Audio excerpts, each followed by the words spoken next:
नमस्कार, मेरे YouTube channel में आपका स्वागत है। मैं हूं बलबीर सिंह सरिता।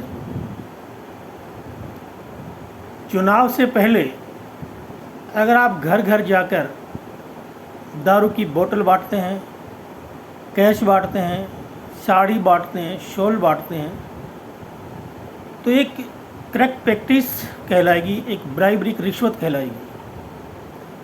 अगर यही चीज़ें अगर आप अपने मैनिफेस्टो में डाल देते हैं कि हम पार्टी में जीतने के बाद आपको दारू फ्री देंगे, मोबाइल फ्री देंगे, लैपटॉप फ्री देंगे, साड़ी फ्री में देंगे, तो ये ब्राइबरी या करेक्ट प्रैक्टिस नहीं कहलाएगी।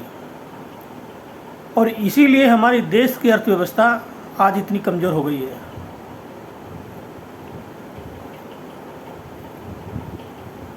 दो 2013 का अपना सुप्रीम कोर्ट का अपना जजमेंट है, जिसमें सुप्रीम कोर्ट ने अपने जजमेंट में ये कहा कि कोई भी राजनीतिक पार्टियां अगर अपने मैनिफेस्टो में ये चीज़ डालती है कि हम जीतने के बाद में आपको ये चीज़ देंगे, ये चीज़ प्रोवाइड कराएंगे, साड़ी देंगे, साल देंगे, कुछ भी देंगे, तो वो रिश्वत नहीं कहलाएगी, वो करेक्ट प्रैक्टिस नहीं कहलाएगी।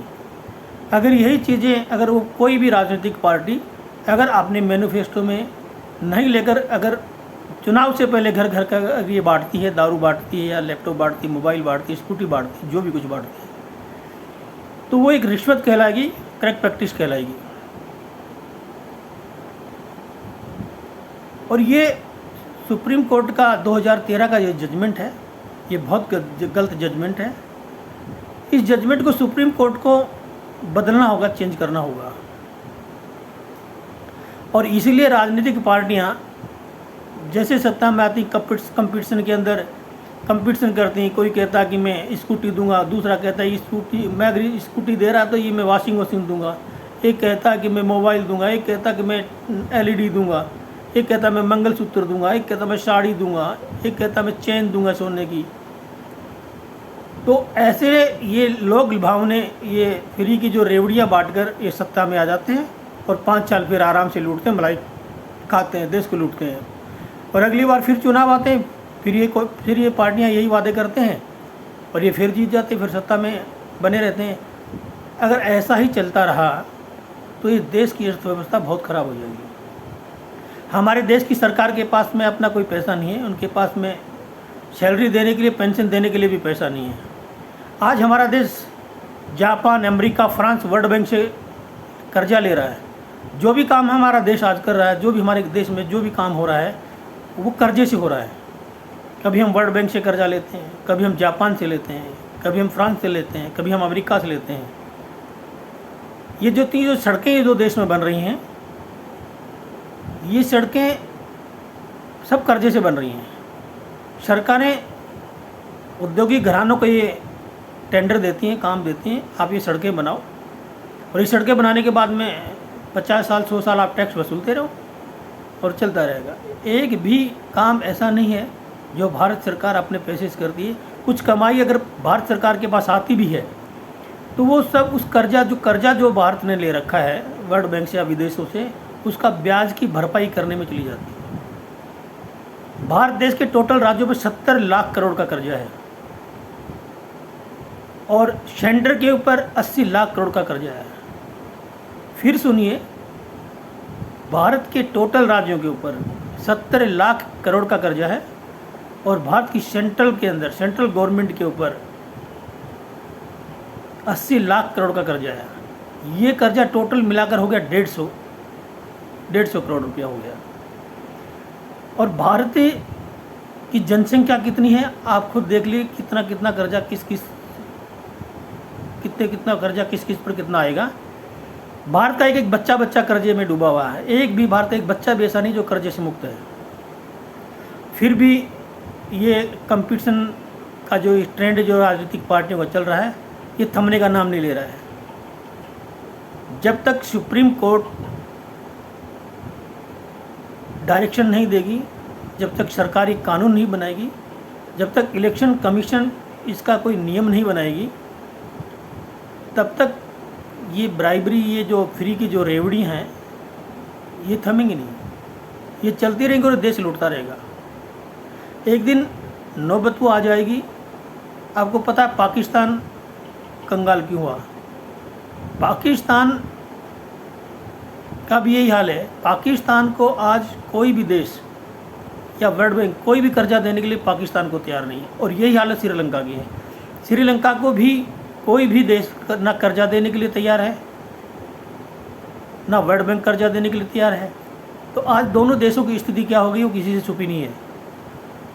अगर ये फ्री की रेवड़ी बंद नहीं हुई, अगर ये 2013 का सुप्रीम कोर्ट का जजमेंट सुप्रीम कोर्ट ने अगर बदला नहीं, चेंज नहीं किया, इस पर अगर संज्ञान नहीं लिया, तो भारत की स्थिति बहुत जल्दी ऐसी हो जाएगी।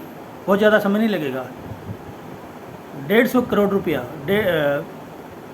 150 करोड़ रुपया भारत सरकार के ऊपर कर्जा है, और इसीलिए भारत सरकार न अच्छे स्कूल बना पा रही है, न अच्छे पुलिस के थाने बना पा रही है, न अच्छी डिस्पेंसरियाँ बना पा रही हैं, न लोगों को सुख सुविधा या सिक्योरिटी या सुरक्षा दे पा रही है, न स्वास्थ्य पे कोई काम कर पा रही है, न शिक्षा पे कोई अच्छा काम कर पा रही है। क्योंकि जो भी भारत सरकार के पास जो भी किसी भी टैक्स के जरिए जो भी कमाई आती है, वो भारत सरकार जो कर्जा वर्ल्ड बैंक से या विदेशों से, जापान से, फ्रांस से, अमेरिका से जो ले रखा है, उनका ब्याज की भरपाई करने में ही ये सारी कमाई भारत की चली जाती है। मगर फिर भी रेवड़ी बांटने का कंपटीशन राजनीतिक पार्टियों का लगातार जारी है, और जब तक ये रेवड़ी सिस्टम बंद नहीं होगा, भारत की अर्थव्यवस्था सुधरेगी नहीं, सुधरने के बजाय खराब होती चली जाएगी, और एक दिन भारत पाकिस्तान और श्रीलंका के ही लाइन पर आके खड़ा हो जाएगा। और इसलिए सुप्रीम कोर्ट का ये जो 2013 का जजमेंट है पूरी तरह गलत है, और इस सुप्रीम कोर्ट के इस जजमेंट को सुप्रीम कोर्ट को बदलना होगा। इस पर सुनवाई भी चल रही है, शायद सुप्रीम कोर्ट ने इसको एक्सेप्ट भी किया है, ताकि सुप्रीम कोर्ट इसमें अमेंडमेंट करने की भी तैयारी में है। जिस दिन ये अमेंडमेंट हो जाएगा, जिस दिन ये सुप्रीम कोर्ट का 2013 का जजमेंट कैंसिल होकर नया जजमेंट आ जाएगा, उस दिन ये रिश्वतखोरी, ये फ्री की जो बांटने वाली जो चीज़ें हैं, ये सब बंद हो जाएंगी। कोई फ्री की बिजली दे रहा है, कोई फ्री का पानी दे रहा है, कोई फ्री की साड़ी बांट रहा है, कोई फ्री के लैपटॉप बांट रहा है, कोई फ्री के मंगलसूत्र बांट रहा है, कोई कह रहा है वॉशिंग मशीन में दे दूंगा, कोई कह रहा कि वॉशिंग नहीं मैं तो बाइक दे दूंगा। ये ऐसे रेवड़ियाँ बांट रहे हैं जैसे कि ये देश का पैसा नहीं है, ये इनके घर का पैसा है। इस पैसे के ऊपर इस देश का अधिकार है, देश की जनता का अधिकार है, देश की जनता का टैक्स का पैसा है, देश की जनता का टैक्स पेयर का पैसा है। ये फ्री की रेवड़ी बांटने के लिए नहीं है। और जब तक ये रिश्वतखोरी, ये इस प्रकार की जो फ्री की रेवड़ियाँ बटेंगी नहीं, जब तक राजनीति अच्छी तरह से नहीं की जाएगी, जब तक राजनीति जाति, धर्म, समुदाय, अलगाववाद, आतंकवाद, इनको छोड़कर अगर सही दिशा में अगर राजनीति नहीं होगी, जब तक राजनीति साफ सुथरी नहीं होगी, जब तक चुनाव साफ सुथरे तरीके से नहीं होंगे, जब तक भारत सरकार ना तो इस फ्री की रेवड़ी को रोक सकती है, ना सुप्रीम कोर्ट रोक सकता है, ना इलेक्शन कमीशन रोक सकता है।